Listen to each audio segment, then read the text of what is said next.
unfortunately, the speech that we've heard so far is just, I'm afraid, some waffle from the SNP, an opportunity to attack Britain, an attack on the democratic will of the people of the United Kingdom to leave the European Union. The SNP love to conflate the European Union with Europe as if they are somehow interchangeable. But, presiding officer, like the flip-flopping on oil and gas, the SNP have a track record of flip-flopping on the EU. If you look at the 60s, the 70s, the SNP were actively campaigning to take us out of Europe. In 2014, they ran a campaign of separation that would have taken Scotland out of the EU. Thankfully, the vast majority of people in Scotland rejected their idea of separation.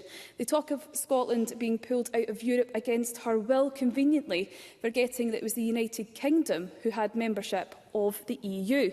The SNP also conveniently ignore the fact that a third of their own membership voted to leave the EU back in 2016.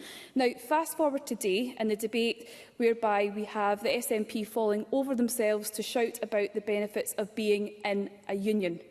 Well, square that circle if you can. You seem to have European unionism good, UK unionism bad. You literally couldn't make it up. But here is the crux of the matter. The SNP do want separation at any cost. They intend to rip Scotland out of the world's most successful and strongest union to achieve their goals against the wishes of most people in this country. If the SNP were ever to get their way, we would find ourselves outside of both the UK and the EU. If I can conclude, presiding officer, because I know I am